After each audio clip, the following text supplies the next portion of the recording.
Council and Redevelopment Agency regular meeting of February 8th order, please. Please stand for the pledge.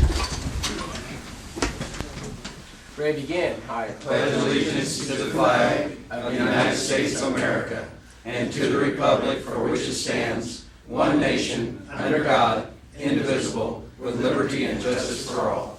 Please remain standing. Councilman Candia. Dear Heavenly Father, please give the council the wisdom to make the correct decisions for the cities of Newman and the citizens. And God bless all of our servicemen overseas. Amen. Amen. Amen. Thank you, Nick. Roll call, please. Councilmember Davis? Present. Hutchins? Here. Candia? Present. Mayor Pro Tem Martinez? Present. Mayor King? Present. Thank you. Item 5, declaration of conflicts of interest. Seeing none, we'll go to ceremonial matters. Item 6. Don't think we have any this evening. Item 7, items from the public, non-agenda items. Any member of the public wish to address the council? Now is the time to do it. Rick? Thank you, Mr. Mayor. Member of the council, I'm Rick Nagel, 404 Jensen Road, Gustine, California, just south of the border. As some of you may recall, three and a half years ago, I'm a member of the West Side Theater Foundation, and a couple of my colleagues here. On their behalf, about 3.5 years ago, I submitted to the Federal Communications Commission an application to establish a non-commercial community radio station that would serve Gustine and Newman. And I want to keep this short and sweet. I'm happy to announce that on Monday, a week ago, the Federal Communications Commission approved that application. So I'm excited about it. There's much work ahead of us, but at least that part's out of the way now. Great. So thank you for your support, and if there's any questions, I'll be happy to entertain them. But Any questions, Rick? No, but you know, Rick doesn't tell the whole story. This is not an easy thing he's done. He's tirelessly worked to accomplish this, and yeah, we certainly thank you. Yeah, thank you for that, Bob. I appreciate it. It has been a lot of work, and like I said, there's more to be done now. Yeah, that's great. I'll keep you posted, though. That's a huge step. Yeah, it's a great thing. Yeah. I don't think a lot of people know what's going to happen with this radio station. Maybe you could just say a little bit about it, Rick. Well, the idea is that it would be a non-commercial station. It would be a community station. The idea is to involve different organizations from the towns, get the school kids involved, maybe doing news or sports reports.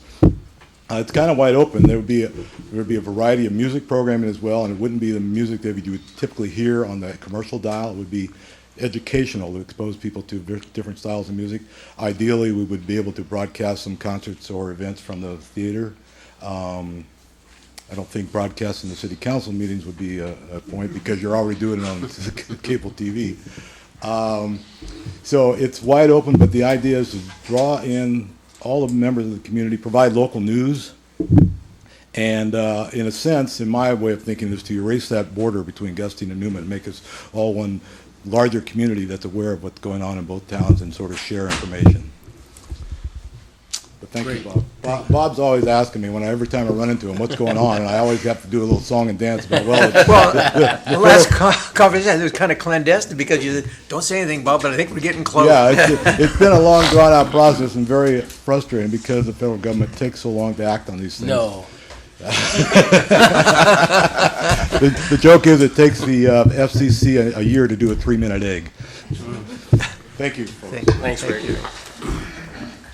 Yeah, not to mention what's in the creek, 16 years. Any other? Sure, Arnett, please. I just want to echo Robert's comments to Rick, and I know that he's put in hundreds, perhaps thousands of hours on this project.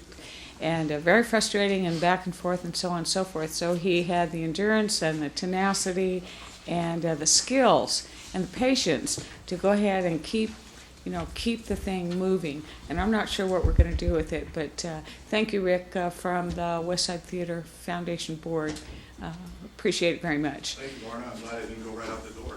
Yeah, what are friends for? One other thing, and I perhaps our president, Dave Reed, for the West Side Theater Foundation has mentioned this, but we seriously would appreciate someone appointed from the city council to be a liaison for the West Side Theater. You're looking at him.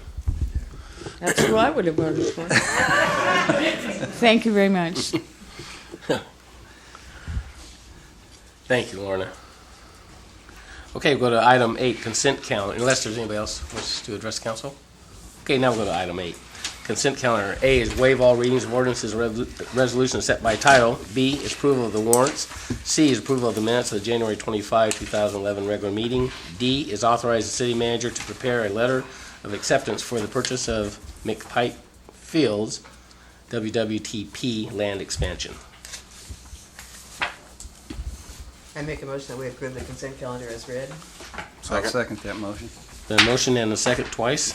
All in favor? Aye. Aye. Opposed? Aye twice. Motion carries. Thanks. Okay, we'll go to item 9, public hearings.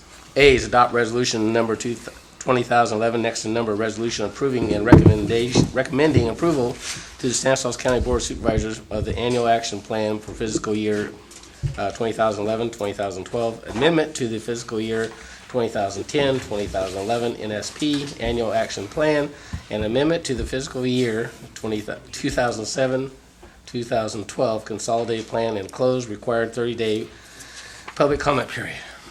Stephanie. Good evening, Mayor and council members. Before you is resolution next to number for the 11-12 annual action plan and amendments to the NSP annual action plan and existing consolidated plan. As a member of the CDBG consortium, the city must adopt an annual action plan on an annual basis in order to receive our annual CDBG allocation.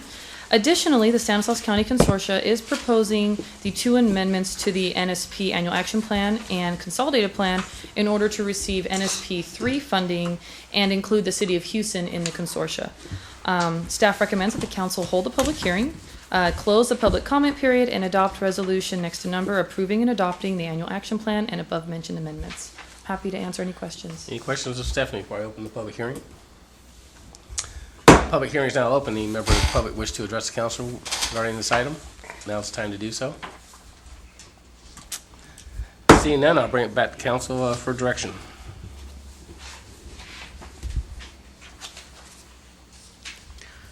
I move that we adopt resolution number 2011, next number, a resolution approving and recommending approval to the Stanislaus County Board of Supervisors of the annual action plan for fiscal 2011-2012. Amendment to the fiscal year 2010-2011 NSP annual action plan. An amendment to the fiscal year 2007 to 2012 consolidated plan and close required 30-day public comment period. I second that motion. There's been a motion and a second. All in favor? Aye. Opposed? Motion carries. Thank you, Stephanie. Thank you. Go to item B, first reading and introduction of ordinance number 2010, next to number. Should that be 11, Michael? Yes. Correction. Ordinance number 2011, next to number. Ordinance amending SCM development agreement. Thank you, Mayor. With all due respect, I'd like to just forego the staff report today. We're going to go ahead and continue this item to March 8th. There were some issues there, as you'll see later on in your agenda. We're going to approve an environmental assessment and a FONSI with respect to this particular project. What we'd like to do is just open the public hearing and continue it to March 8th, at which time, before we reopen the public hearing, I'll give a full staff report and we'll move forward with that. Great. So tonight's recommendation, again, is just to open the public hearing and continue it to March 8th, 2011 meeting. Are there any questions, Michael, before I open the public hearing? Okay, the public hearing is now open, and that will be continued to March 8th. Let's get a motion. I have a motion to approve. I'll make that motion. I'll second the motion. Motion and second twice. All in favor? Aye. Aye. Opposed? Motion carries. Thanks. Okay. Well, item 10, regular business. A is approval of the Sherman Ranch Affordable Housing Project Environmental Assessment and finding of no significant impact. Good Stephanie. evening again. Before you is the environmental assessment for the Sherman Ranch Affordable Housing Project. Because the utilization of home funds is proposed for this project, a NEPA or National Environmental Policy Act environmental review is required. The proposed project consists of the development of up to 12 single-family units in the existing Sherman Ranch subdivision. Those units will be sold to eligible individuals and families as determined by HUD requirements. An environmental assessment has been prepared and no opposing comments have been received. And based on the environmental process, staff has determined that the project will not have a significant effect on the environment.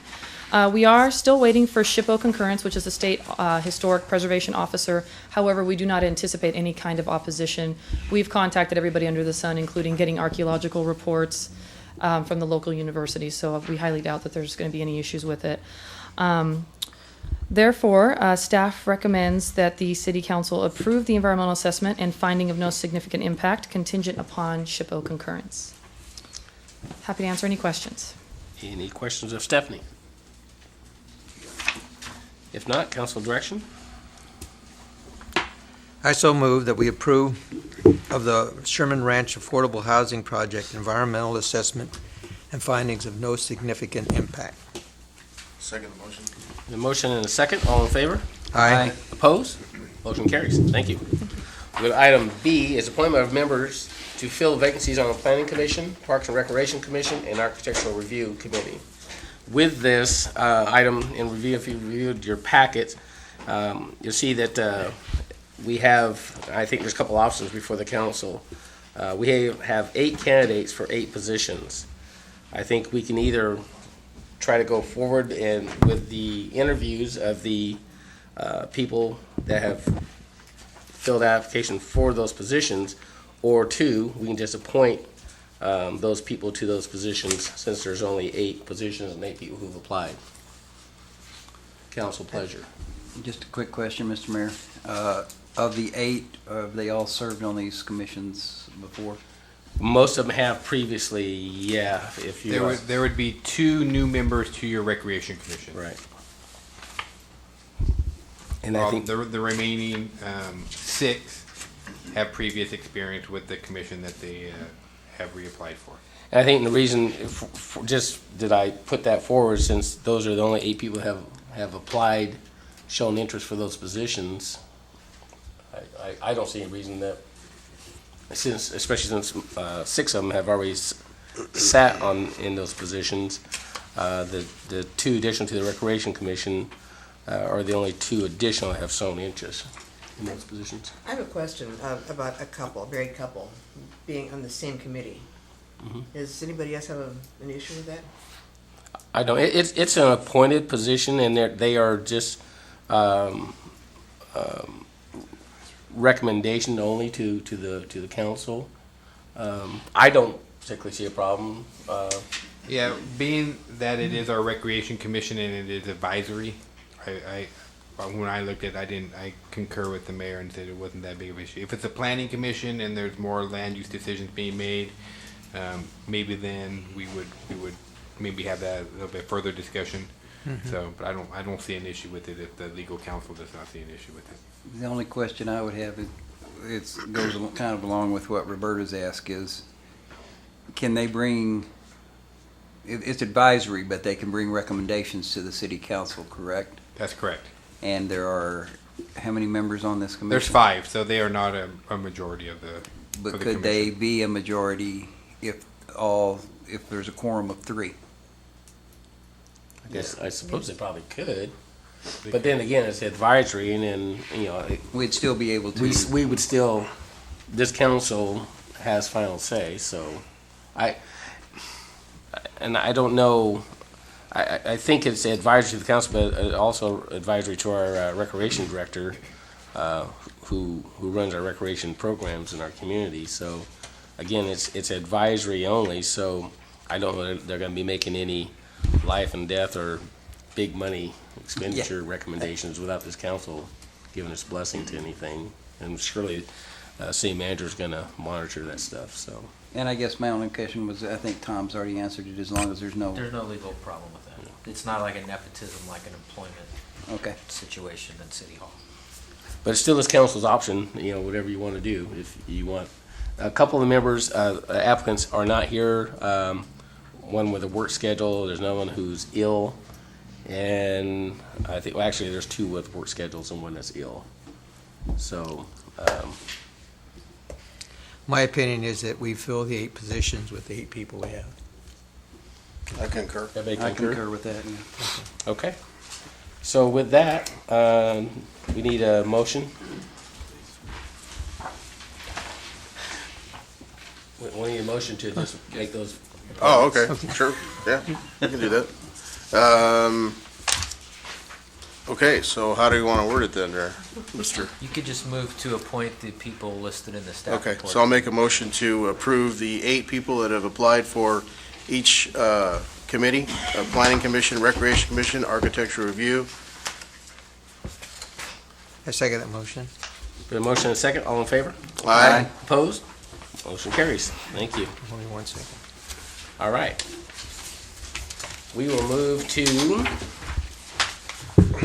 item C, first reading and introduction of ordinance 2011 next in order, an ordinance amending Title 9 Public Police Regulations, Chapter 9.02 Animal Control, adding Section 9.02.148 litter permit, requiring that individuals must purchase a litter permit from the city of Newman in order to breed dogs and cats within the city limits. Chief. Evening, Mayor, council members. We bring for you tonight this ordinance. We're going through, basically, I'll give you a background. When we took over animal control back in 2009 from Stanislaus County, we took the majority of their ordinance you guys adopted and we put into place. A few of them got overlooked, and this was one of them, was the litter permit. Currently, we do not have a litter permit for the city of Newman, and which does not stop people from breeding dogs and cats in the city. Currently, we have no way of tracking or holding people responsible for breeding more than 1 litter in a year. With the hard work of CSO Tobin, she did a lot of research on this and brought it before me. And the key points of this ordinance is that it's good for 1 year, that all puppies or cats would have to have their first shots provided by the owners prior to them being sold, and that the records must be kept for 3 years. All the above mentioned points would help protect the animals and their health. It would also cut down on the amount of litters that we're seeing into our shelter and the amount of euthanasia that we have within the city if we hold people responsible. Fiscal impact would be positive for the city. However, we don't know how many breeders are currently out there, so we were not able to put a number to it. Based on the information included in this report, there's 2 options: to approve the ordinance and recover costs associated with individuals breeding within the city limits and protecting the animals involved, or reject the ordinance and not seek recovery associated with individuals breeding within the city limits. We recommend alternative number 1. Any questions of the chief? If there's no questions, council direction.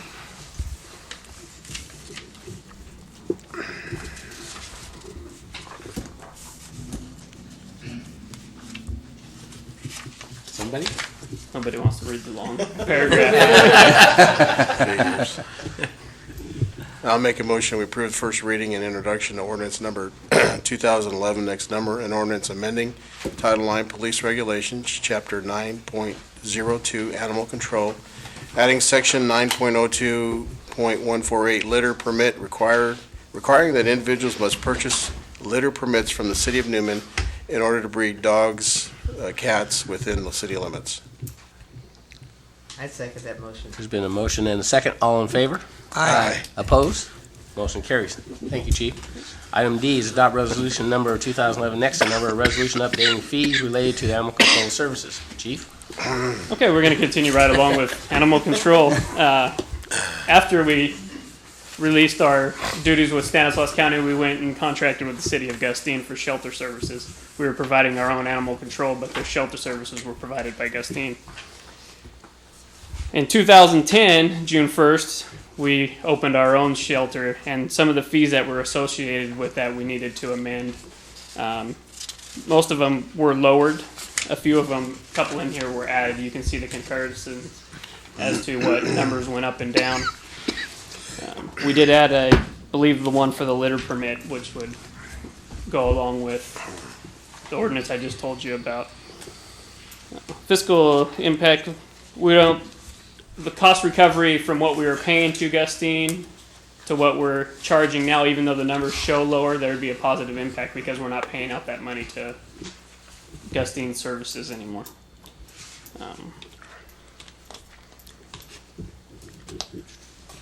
What else do we have in here? Oh, I lost my train of thought. Sorry about that. So staff recommends that you adopt this resolution approving fees and fines associated with animal control and provide police department. Are there any questions of the chief?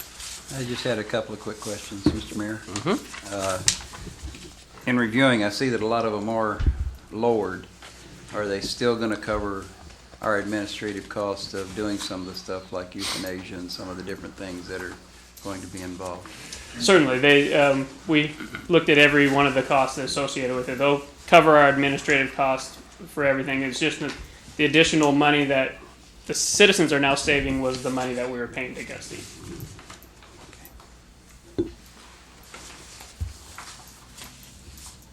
Any other questions? With that, council direction. Mr. Mayor, I make a motion that we adopt resolution number 2011, next number, a resolution updating fees related to animal control services. And a motion, is there a second? I second that motion. And a second, all in favor? Aye. Aye. Opposed?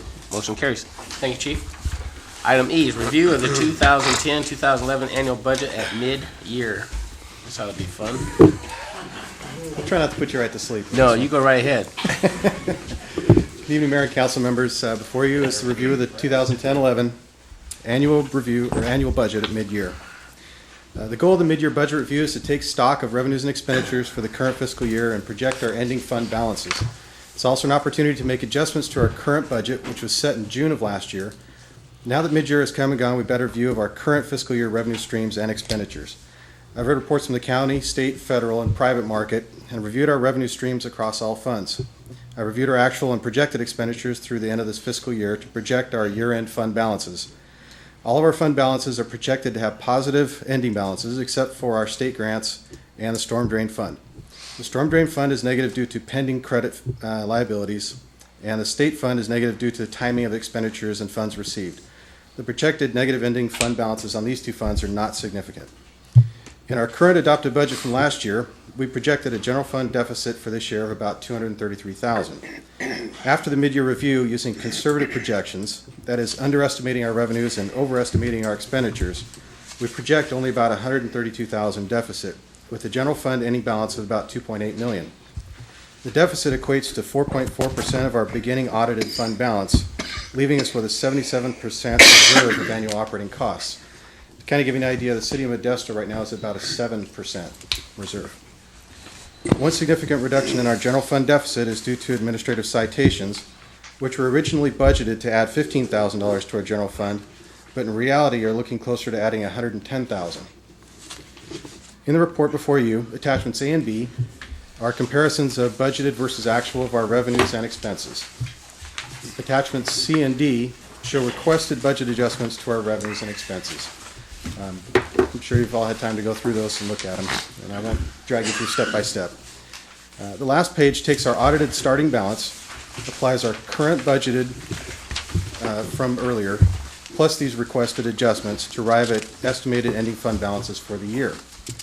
Some of the adjustments have already been approved by council in prior meetings, but are included here to show a more complete picture of our expenditures and to calculate the projected ending fund balance. If you take a look at it, in this economy, we're actually doing pretty good compared to some of the other cities. For an overall economic outlook, with the downturn in the economy over the last 4 to 5 years, we're seeing a reduction in both property tax and sales tax revenues. As the economy returns, we'll most likely see sales tax revenues increase at a greater rate than property taxes. Sales and use taxes grow as rapidly as the economy or close to it. However, due to Prop 13, property tax gains can be limited. On a good note, many of our formerly empty homes are now being occupied. We've seen an increase of about 100 utility accounts in the last 18 months. Houses are changing hands and are now being valued at the lower tax base. Should the economy return quickly and house prices increase rapidly due to Prop 13, the taxable assessed value on these recently purchased houses is limited to a 2% increase per year. It'll take decades for the revenues from these homes to grow back to the levels from 6 to 8 years ago. Homes that were purchased back when prices were higher and remain with those owners do not fall under the Prop 13 limitation. They'll continue to increase as long as it gets back up to their original tax base. Overall, the city of Newman is financially solvent. If we continue on our path of making sound use of our money and continue to be mindful of our expenses, we will continue to remain financially solvent. Despite the downturn in the economy, the City of Newman is still able to meet all of its debt obligations on time. With respect to our redevelopment agency, the governor's been pushing statewide to terminate redevelopment completely. The City of Newman Redevelopment Agency currently has $2.62 million in bonds outstanding. Should the state terminate the agency, the state would still continue to send us funds to meet those obligations. We as a city have been putting the redevelopment funds to good use and would like to see this agency continue. I ask that the City Council approve the budget adjustments as proposed, and I'll answer any questions that you have. Any questions? Lou, when is that sheriff payment of $83,000 going to be made? March 1st, we have to notify them how it's going to be made, and I believe it's May 1st is when we need to make it. And with Prop 22, that didn't go back far enough to stop us from doing that. And not exactly sure how all that's going to work out if the redevelopment agency goes away. Since we're borrowing from the low to moderate income housing fund to fund that, I don't know if they're going to consider that part of the debt and they'll repay it to us, and then we can use that to fund back the low moderate income housing and then use that to pay down its portion of the outstanding bonds. So there's still a lot of things that are unclear about the governor's plan. I think we're probably going to be educated a little bit more on that here in a few minutes. Okay. Is there any other questions of Lou? Lou, thanks so much for an excellent report. Okay. We'll go to item 11, as item from District 5 Supervisor Jim DeMartini.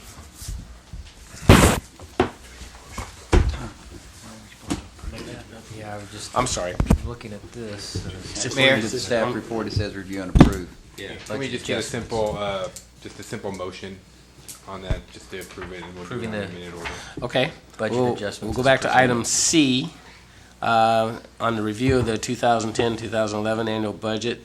I'll just have a motion to I'm sorry. E. I'll make a motion that we approve the 2010-2011 annual budget at mid-year. I second that motion. I'm sorry. A motion and a second twice again. All in favor? Aye. Opposed? Thank you so much.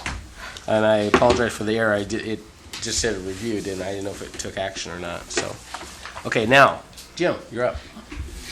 Yeah, good evening, Mayor Caton, council members. I always do like the way the city of Newman moves along its agenda. Patterson will still be on the consent calendar. You think they'd be that far, Jim? Sometimes the consent calendar takes an hour in Patterson. I know, 'cause I've been there. Anyway, I got a couple of things. First of all, the healthcare task force met here last month, and we've set our next meeting for March 10th in Patterson. We have the West Side Theater, I guess, all locked up, thanks to your council members who took care of that, I think, the very next day. So we will have our weigh-in on August 18th for the Biggest Loser contest right here at the West Side Theater. And so we're going to do pretty much what we did last year. We're looking for new things to do, too. The first hike is we have our Hike and Bike for Your Health campaign, and it starts on February 26th in Patterson with a hike through Del Puerto Canyon. There are 4 different hikes scheduled, plus 3 or 4 bike rides, and then some kayaking too. The task force at this last time had asked staff to work with the cities of Newman and Gustine, with the city of Patterson's Parks Director, to see if anybody in Newman or Gustine was interested in doing these programs too. So I haven't followed up with Adrian, but she was going to contact your Parks and Recreation Department and see if we could get that advertised. They're really good programs. I've been through it last year in a couple of hikes, and it's if you've never hiked through the Del Puerto Canyon, it's really a pretty interesting place to hike around to.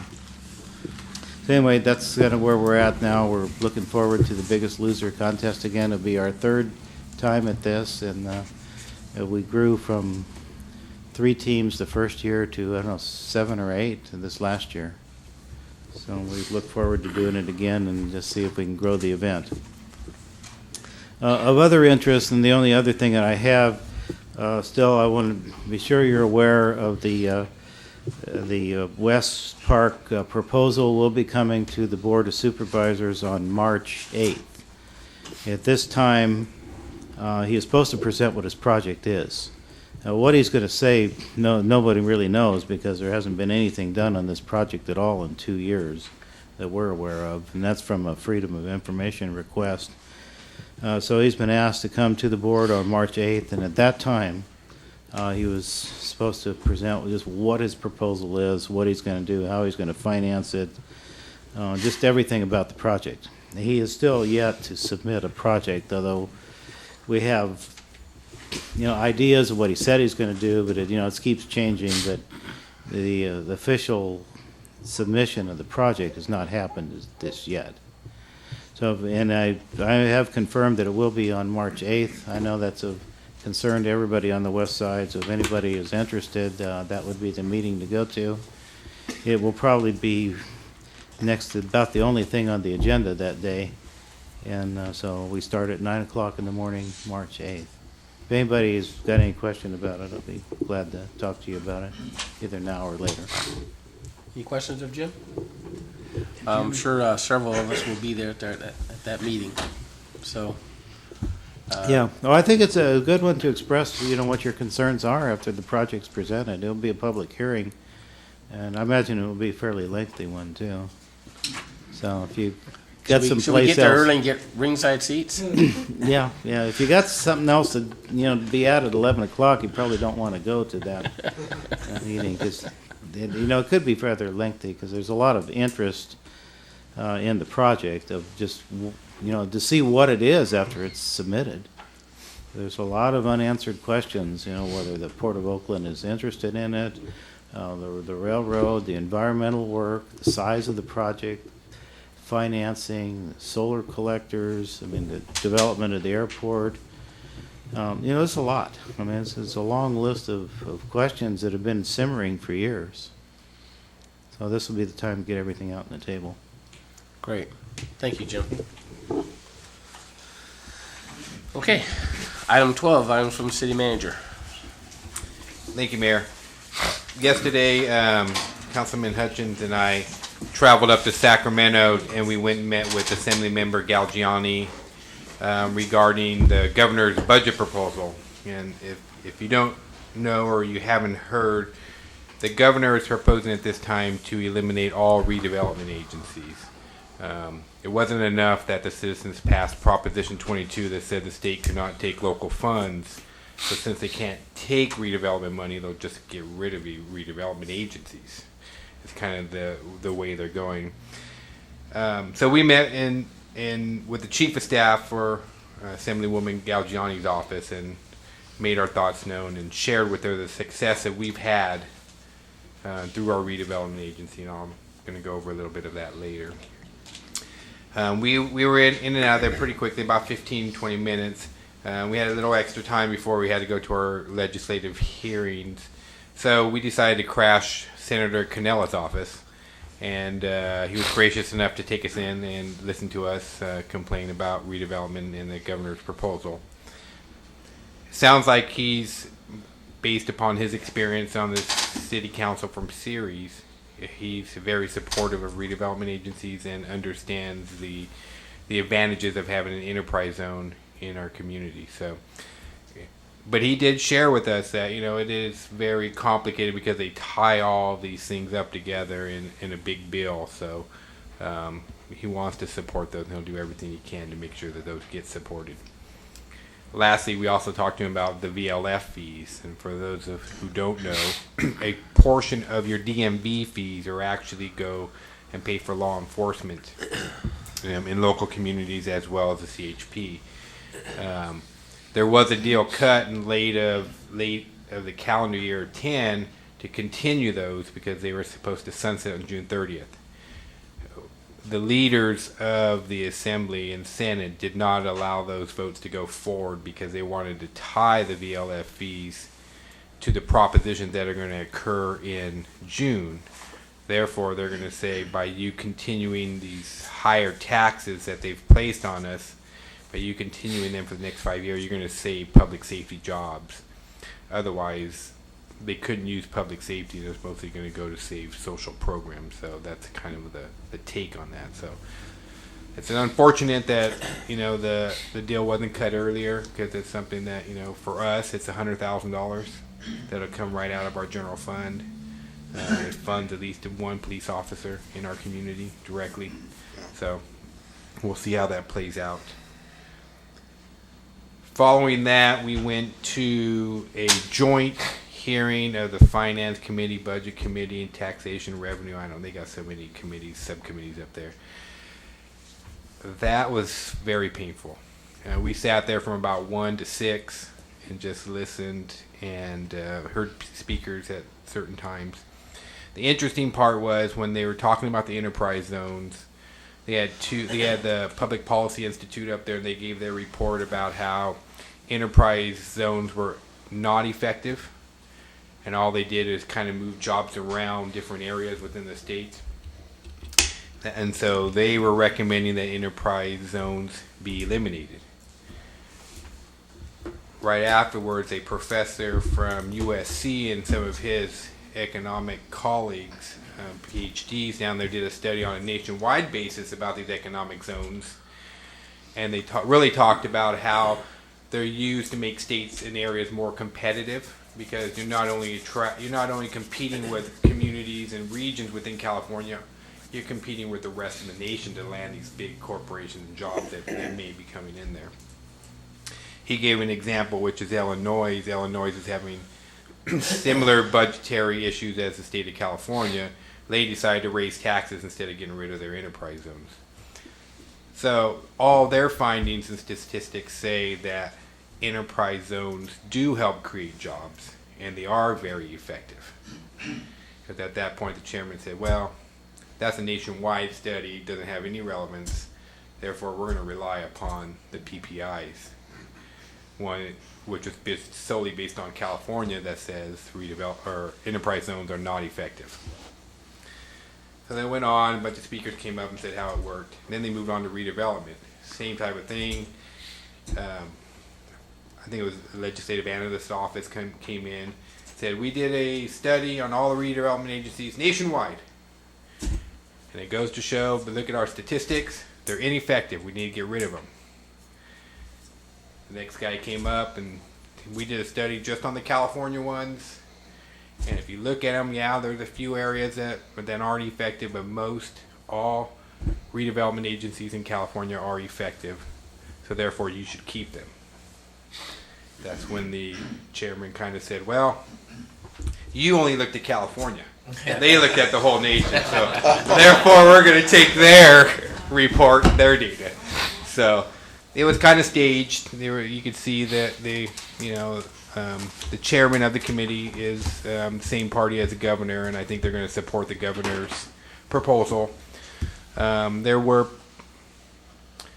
members from both sides of the aisle that gave credence, and it was more of an economic issue and demographics issue. If you looked at the members that supported redevelopment and enterprise funds, they tend to come from lesser communities. Watsonville was really vocal about it. The city of Compton was really vocal about it. Montebello, Beverly Hills, those types of ones, they weren't really in favor of the zone. So very interesting. And so nothing really happened. We ended up leaving at 6, and I think there was about 60 speakers still lined up to talk, and they were giving them 30 seconds, 30 or 40. You get 30 seconds to speak. So after waiting 6 hours. What can you say in 30 seconds? Your name and where you're from. That's all they should say. Yeah, their name, where they're from, and that was it. So anyways, the battle will continue on. What I think, and Councilman Hutchins will, hopefully he'll give his take on this too. What the real take is, I think they're angling for. I think they're starting to feel a lot of the pressure about eliminating redevelopment agencies. So you probably see that reduced from elimination to reform, and basically then there's going to have to be an alternative. I don't think they're going to be able to just go out and eliminate it. And attorneys stepped up and businessmen stepped up and said, if you eliminate either enterprise zones and or redevelopment agencies, you will be sued, because there's a lot of businesses that have built their models on those tax savings and benefits. So that was very interesting how that all worked out. And then today I was on the phone with California Consulting, who is our consultant. They do a lot of grant writing for us, but they've also used their contacts in the state of California to get us in with the Board of Equalization. And that goes back to, remember, our city of Modesto, Brashear's sales tax grab that they did on us. And I think we're going to be successful on that. We haven't had official word yet, but it's looking good. In speaking with them about some grant stuff, he then went in to inform me he used his contacts to get a group of his clients, of which Newman's one of them. He's going to take 20 of our communities, including us. We were the first ones invited. We get to meet with the governor's finance director and his chief of staff next Monday at 1 o'clock. So I'll be going to represent the city of Newman on that case and try to present a perspective from a small town in the valley and what redevelopment does and what kind of impact it has on the lives of our community. Just in the last year alone, our redevelopment agency has leveraged approximately about $600,000 we've expended. But that $600,000 has brought $8 million into our community in grants and private investment. So we've leveraged our money 12, almost 13 times. So for every $1 that we've spent, we've gotten $13 in either private or public investment into our community in just 1 year. And that's created over 100 jobs in our community. And that's a lot considering, we're sitting 25+% unemployment. Are all those jobs being created in terms of using local people? Maybe not all of them, because they are construction jobs. Some of them are. But they're also buying things here in town. They're eating lunches here in town. So there is an economic effect to it. So we have been successful. And that's just in the last year. We have staff working right now on trying to see what we've done in the last 5 years and the last 10 years in terms of our investments and how we leverage that money. And this is a good example of leveraging $600,000 into an $8 million investment into our community that'll be here for a long time. So I'll report back to you how that meeting goes on Monday the 14th. With that, just some housekeeping things. Tuesday the 15th, 2-on-2, 4 o'clock.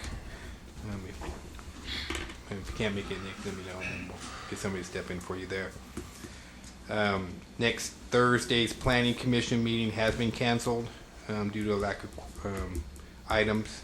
We do anticipate a March meeting. Friday, February 18th will be a furlough day. And Monday, February 21st, we'll be celebrating President's Day. President's Day. You put Martin Luther King on there, but President's Day on that one. We do have some NIMS training, 4 hours of NIMS training that I know a couple of you council members still need to take heart. It's only 4 hours. Only 4. We got to do 40, some of us. We haven't done it yet. We'll have dinner in the city. There you go. Very good idea. We don't do those good at things. Friday we'll have a Orastimba Creek meeting here with the county and the mayor. And with that, I think if you look out in the audience tonight, you see a lot of fine gentlemen and a lady out here who represent our Public Works Department. They're here to keep the director honest, to make sure they get credit for all the work they've done. He doesn't steal it. So tonight, as typical in our beginning of our year, our Public Works Director is going to give an annual report from 2010 for the Public Works Department. How's the stoplights? Pardon me? How's the stoplights doing? Slow. Mr. Matosa's working on that with Caltrans. A little bit of pressure, thank you. Good evening, Mayor and Council members. Tonight I'm here to present the year in review of 2010 for the Public Works Department. At any time during the presentation, if you have any questions or comments, please interrupt me, throw something at me, hit me in the head, whatever you need to do. I'd rather answer the questions as we go through it so that I can remember what subject we're talking about. We have a lot of items to get through tonight. It's about a 2-hour presentation if I remember correctly. quick over. He's got long arms. Okay, so tonight, with the Public Works Department, we're going to quickly go over the budget. We'll go over the Public Works statistics, all the different divisions within the Public Works Department, our capital improvement projects that we accomplished and we project to accomplish for next year, our department needs, and our department goals. The Public Works budget. We represent about $7 million total expenditures for the Public Works Department in 2010. However, of the general fund, we only spend about 8% of the general fund, about $560,000, which is for our parks and our streets divisions, which are not an enterprise type fund. General fund savings that we accomplished for 2010, through our employees, we reduced one full-time employee down to 2 part-time people through a retirement and attrition. We had some reallocations of some funding into our other enterprise funds, and through furlough reductions, we had a general fund savings through the employees of about $10,000. Our lighting and landscape district, we found that the lighting and landscape district was not paying for the energy used for the streetlights. As a result of that, they should be paying for that, so we transferred $42,000 into the general fund as a result of that. And our contract sweeping services, part of that is paid through your garbage rates, which were recently raised to cover part of that. So total savings of $64,000 just in fiscal year 2010, or calendar year 2010. Some quick statistics for the Public Works Department to kind of run through this fairly quick for you. 2008, we had 14 full-time employees. 2009 and 10, we had 13 full-time equivalent employees. For that, we accomplished quite a bit. We had 145 reports for the whole year, which averaged about 12 reports per month. These are only the reports for the state, the county, the federal government, and some of our other regulatories. It doesn't include our internal reports that we do as a result of our day-to-day operations. Samples, we took 1,356 samples for the year. It's about 113 samples a month. Work orders, we had 511. We averaged 43 per month. Meter reads and on-offs, 39,484 of those. Can you see? Water pumped, 723 million gallons for the whole year, which is a little bit of a reduction from last year. We treated 383 million gallons of wastewater, produced 1,450 tons through our farming production operation, swept 750 miles of streets, which resulted in 49 tons of debris removed. Landscaping type debris and leaves of that nature, 916 tons, recycled 537 tires. We had a total of 724 hours of training for the calendar year.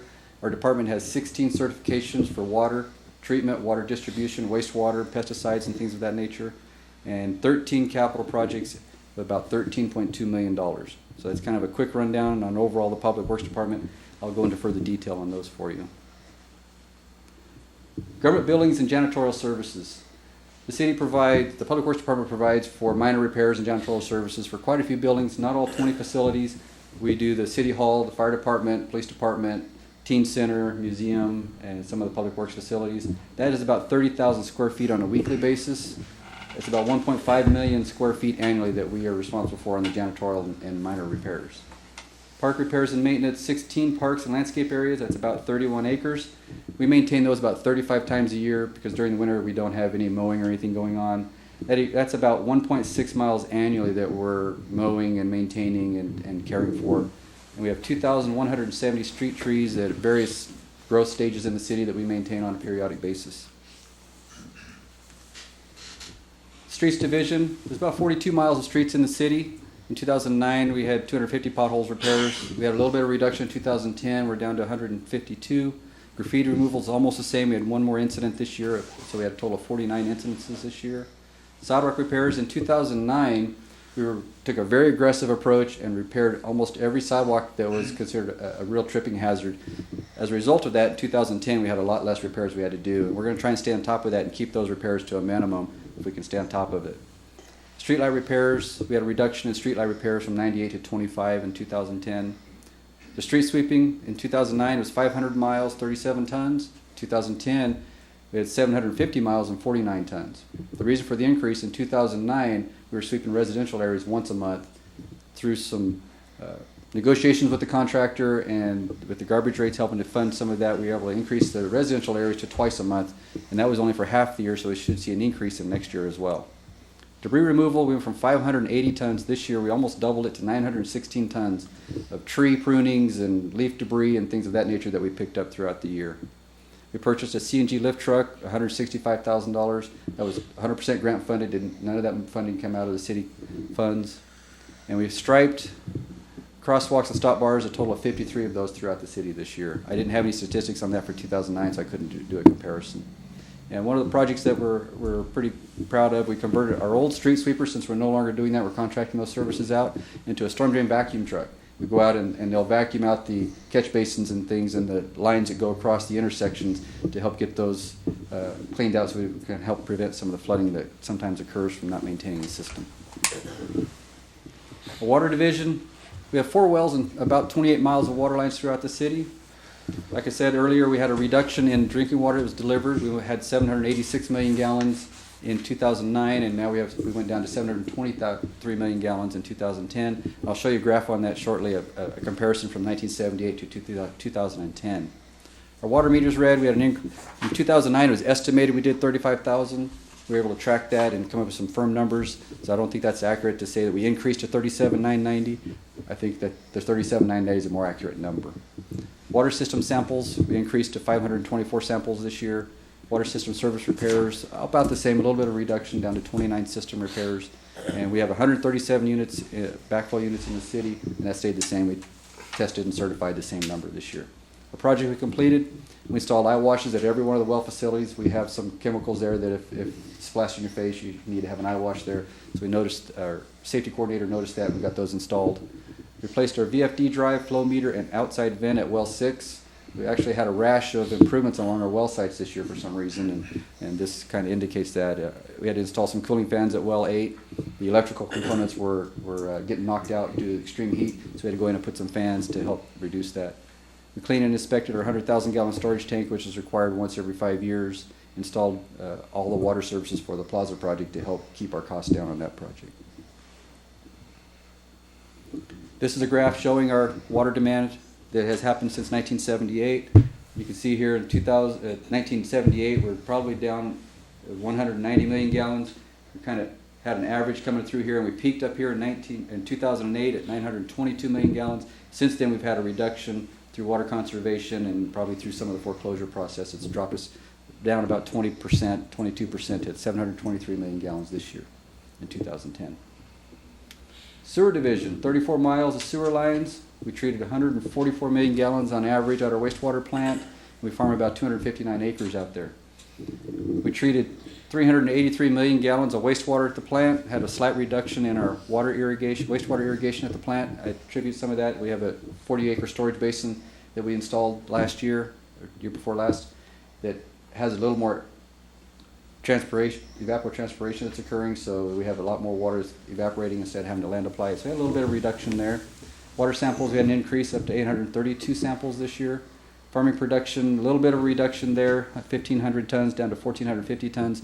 We had one of our crops that didn't produce this year, and we just took that field out of service this year. Sewer lines cleaned, we had a significant reduction in sewer line cleaning.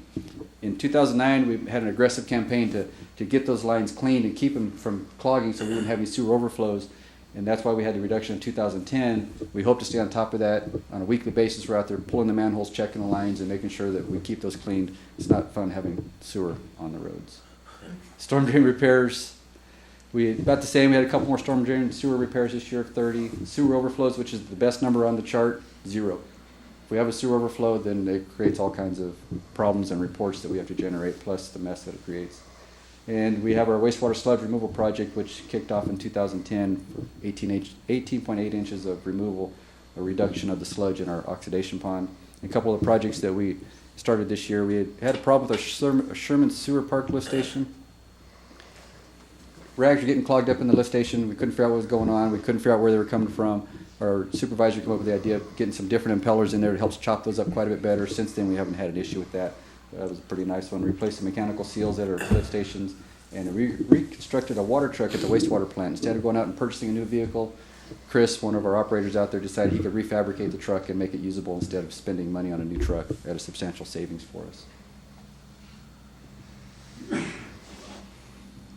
can get it to switch slides here. You help me out there, boss? Not wanting to switch. There we go. Work orders. So we now have an iWork system that tracks our work orders for us. It just kind of gives you a rundown. We had 511 total work orders throughout the calendar year 2010, with the majority of them being our streets division and our water division. It's about 2.1 work orders or 2 work orders a day that we average on a 5-day work week. Keeps us fairly busy doing that. Okay, here's a comparison of 2006 to 2010 on our current capital improvement projects. 2006, we had 5 projects, about $87,000. 2007 to 2008, about the same, 3-4 projects, a little bit more in dollar value. 2009, we had a significant increase. We had 9 projects, $1,683,830. 2010, a big jump, 13 projects, $3,182,230 in projects. So you can see the comparison real quickly just looking through. We average about 5, 4, 3 projects, and then we jump to 9 and 13. And 2011 is going to be around that same figure, about 11 projects. So we really have jumped up. It's kept us pretty busy. This is a chart showing the project we completed in 2010. Hill Park was probably one of the more significant projects that we did. Combination of installing the park and putting a block wall in the parking lots. We had a CDBG project combined with our Safe Routes to School project, where we put the pork chop in out of Inyo and Upper Road and put the curb gutter and sidewalk around the future aquatic center.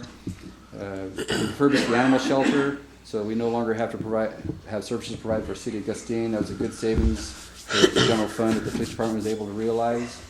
Per capita parks project is another one that was significant. We put in quite a few exercise area equipment throughout the city and put some exercise throughout 6 park projects, I believe.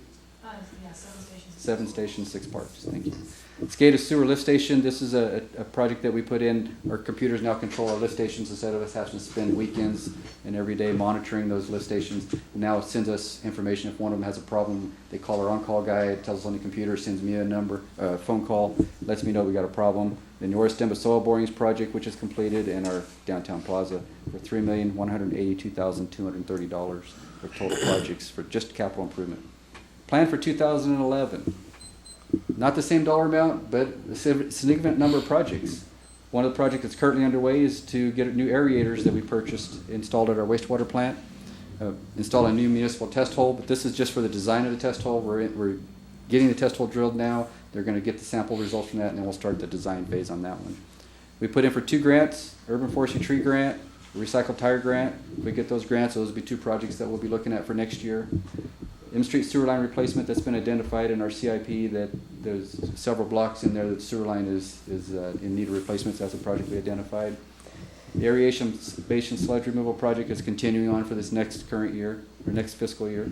The Plaza project bathrooms, which recently council awarded the contract for that. The design is in, the permit's been issued, so we should see construction starting on that hopefully next week.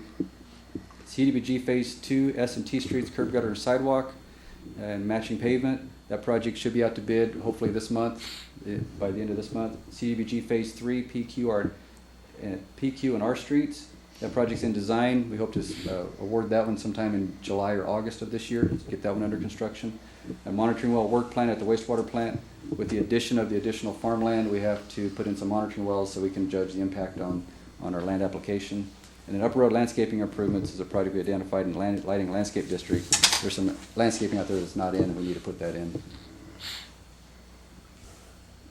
Our 2010 goals. So part of our charge is to develop goals and hopefully realize these throughout the year. One of them that we identified was the technology improvements. We integrated an iWork system with the help of our technology group and Mike Myers. It helps us track our work, be able to report it back to you. In addition to that, we had our Skada technologies, so that one was completed. A training program. We do have a training coordinator. We have weekly meetings and cross-training. However, we don't have a formal program in writing, in a binder, sitting on the shelf that I want to see. So in my mind, we haven't completed this project yet. So that one does not get a check. It gets an ongoing arrow. Our next project, our next goal was our 5-year capital improvement program. The draft is completed, and I've been utilizing it as a completed project, but it's not complete because I haven't brought it forward for your consideration and adoption. So in my mind, that project is still ongoing. I hope to complete that one this year.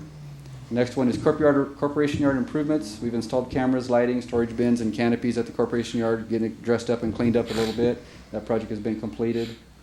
A water rate study. We have a public draft that's been completed. We've commissioned an ad hoc committee, which 2 council members are a member of, and have meetings scheduled for March 1st and March 24th of this year. So that is ongoing project. It gets an arrow. Thank you, sir. Next goal was the wastewater treatment permit amendment. This one's been a long and frustrating process. We've been working with them for at least a year, trying to get them motivated and moving forward. We just recently had some action, and we do have a meeting this Friday with the regional board. They're coming down to visit our site, so we can hopefully get some movement on that one. So that project is still ongoing. Maximize grant funding was the next goal that we identified. We received approximately $2.8 million in grant funding, of which the majority of that was the Plaza project, but we did receive a significant amount of grant funding this year for calendar year 2010, so that project was realized, our goal. Cng Lift Truck was the next item that we identified, and we did purchase this $165,000 Cng Lift Truck, which was all 100% grant funded and nothing come out of the city fund, so that project was realized. In 2011, our goals are to finish the 4 goals that were not finished in 2010.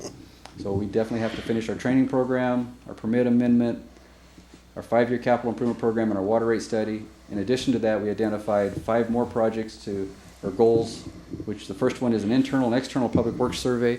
The goal of this is to take a look at our departments, see where we're at, what do we need to improve upon, and get outside feed from internal, from ourselves, but also from the external public and from our other customers that we work with, other agencies and other departments that we work with. So we can evaluate where we're at, see where we need to improve upon, but also recognize what we have done well on.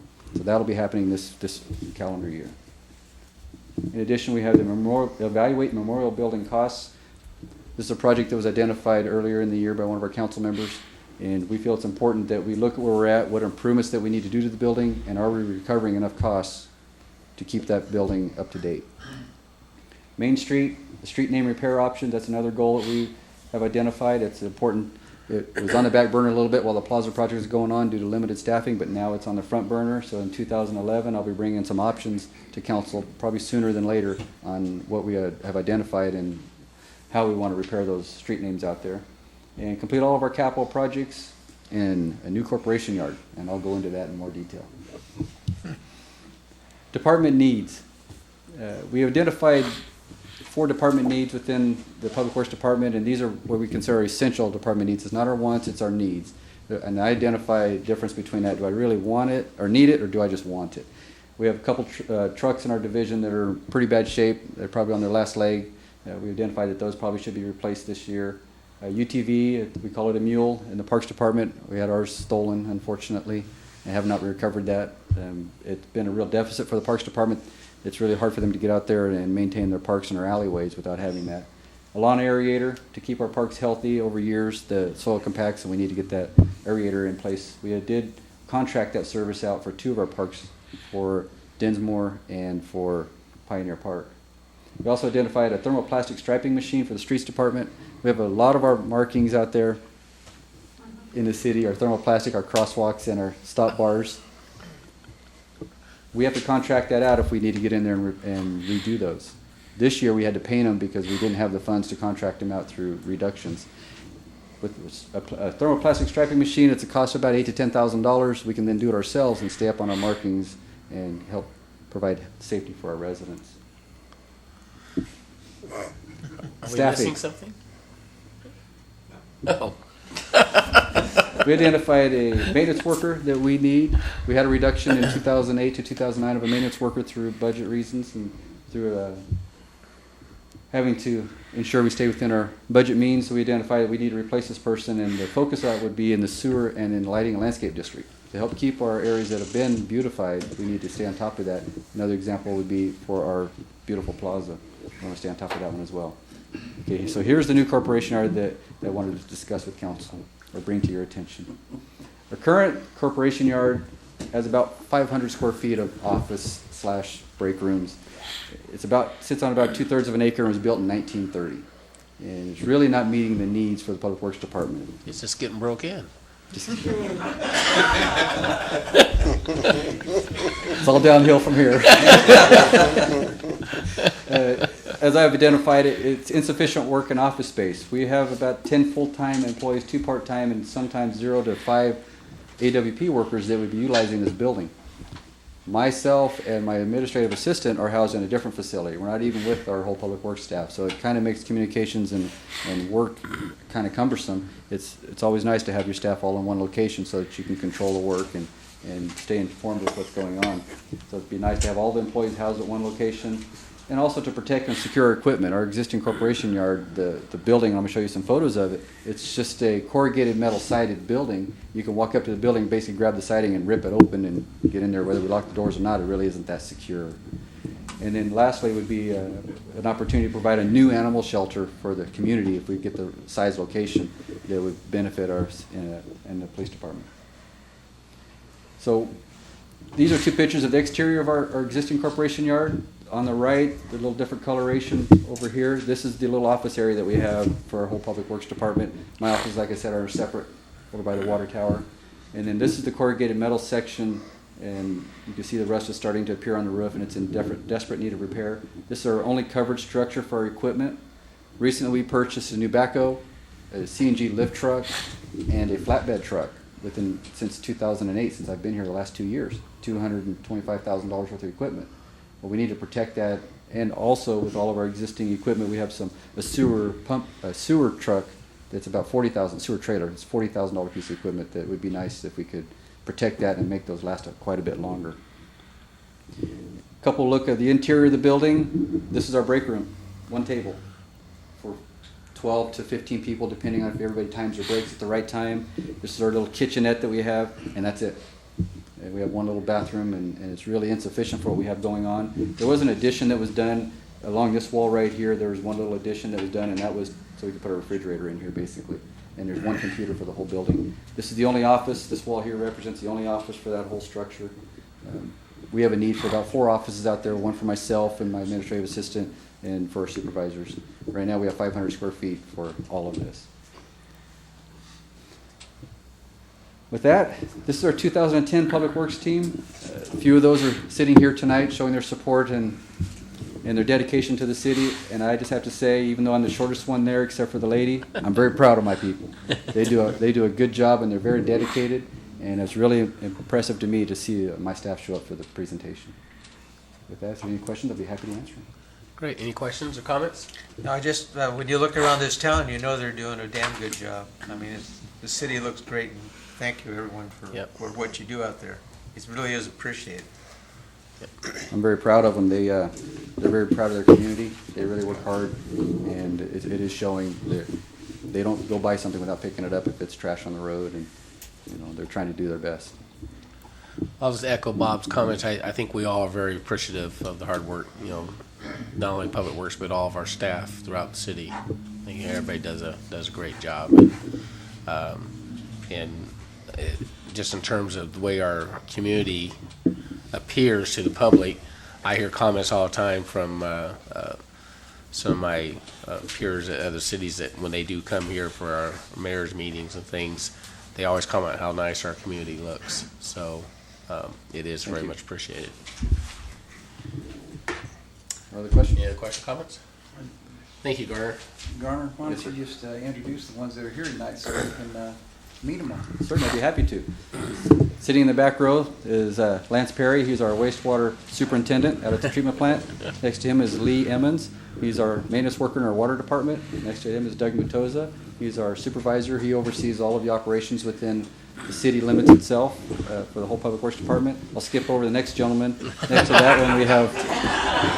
You're saving the best for last. That's Mel Souza, but he's in the fire department. We'll just skip over that. We have, next to that is our administrative assistant, Terry Barquez. She works directly with me on most of our grant funding opportunities. She was the one responsible for us getting our funding for the Plaza project.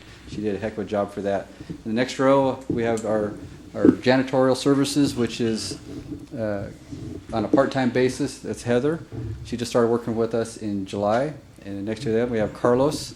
He works in the water department along with Lee, and Denton is his senior maintenance worker in the water department as well next to him. And they do a heck of a job. We have 3 people in our water department. And we have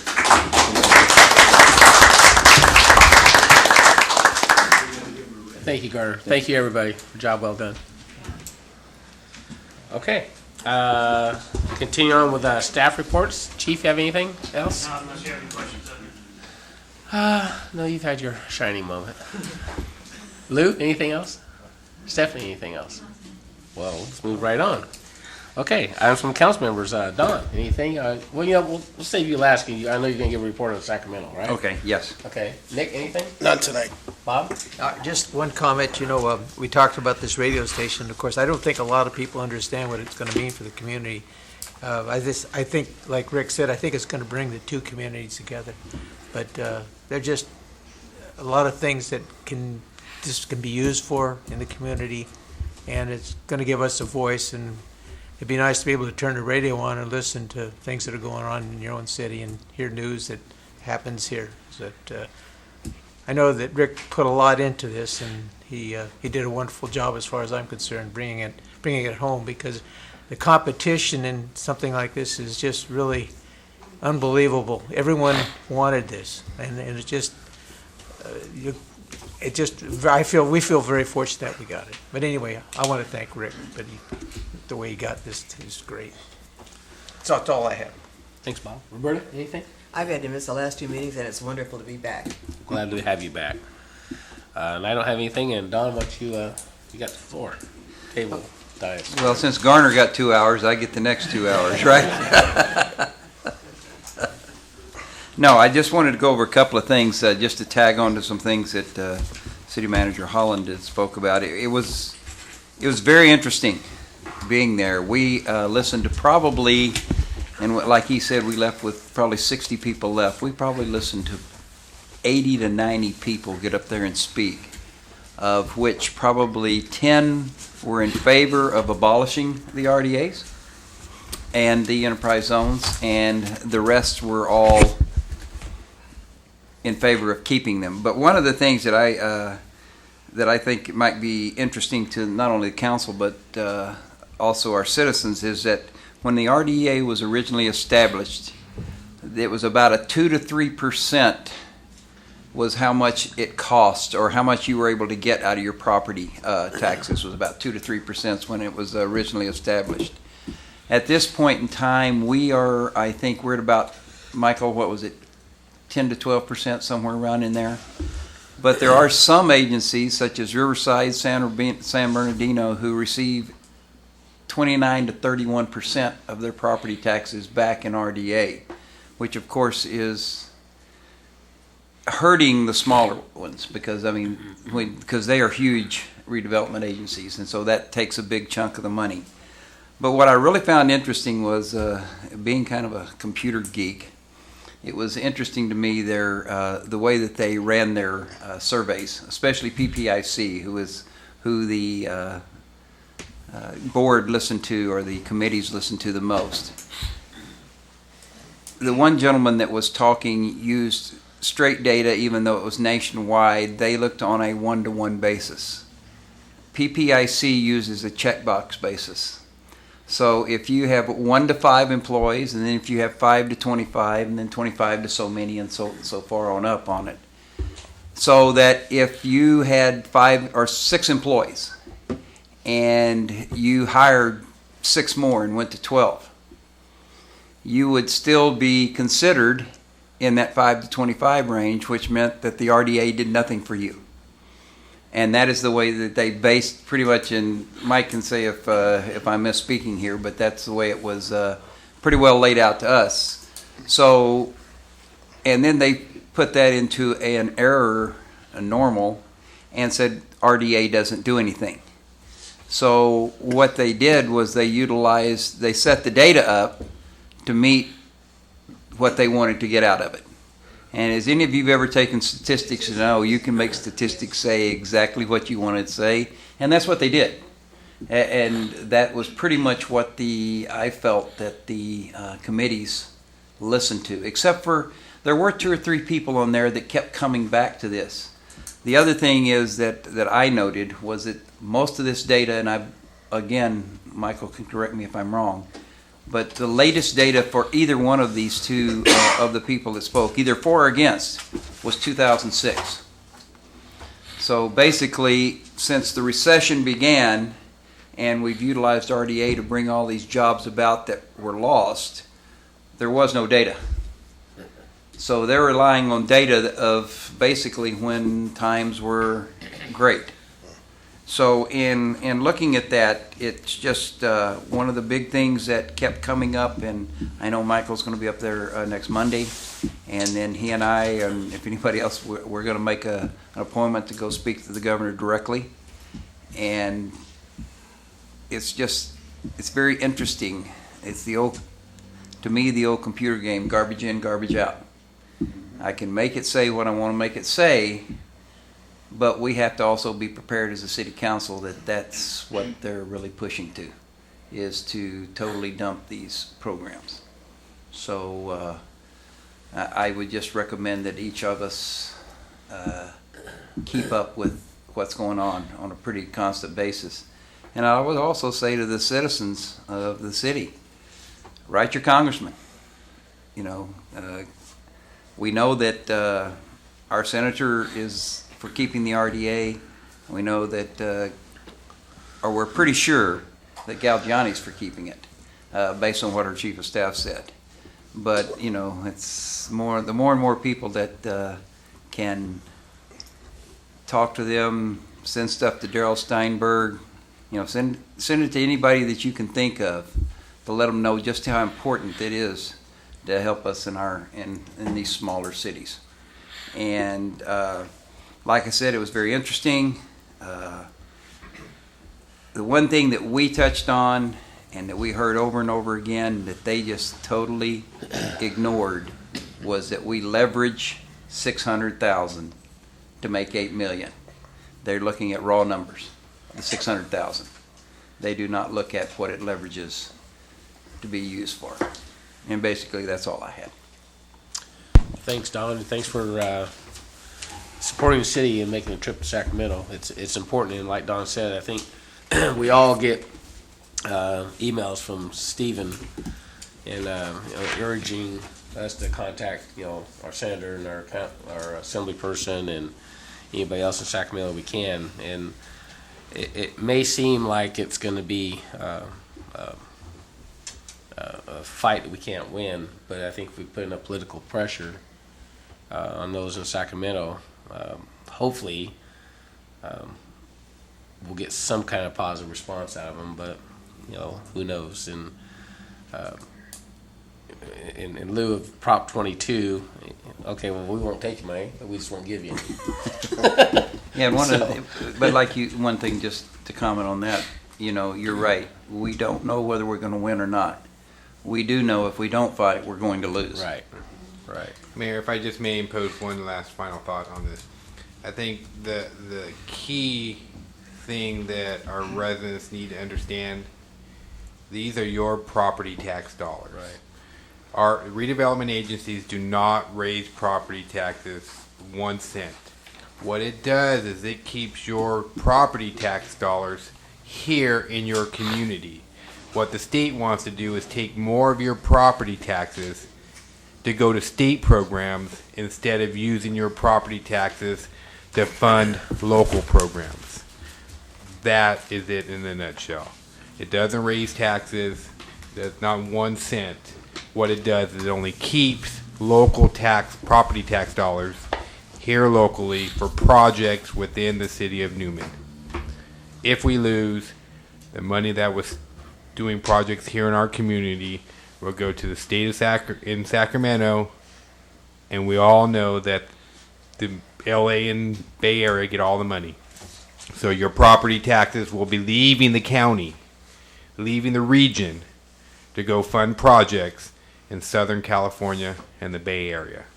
And that means jobs. I mean, our RDA here, we probably have 6 to 10, I don't know the exact number, I'd have to come back with that, jobs within our community, within our own organization that it funds, because we all have to do RDA. So, you know, it's going to have an impact on you. So I would encourage you, Assemblywoman Kathleen Galgiani and Senator Anthony Cannella, please, if you get an opportunity, share your thoughts with them. Let them know that redevelopment and the enterprise zone are important to you and your community. Thank you.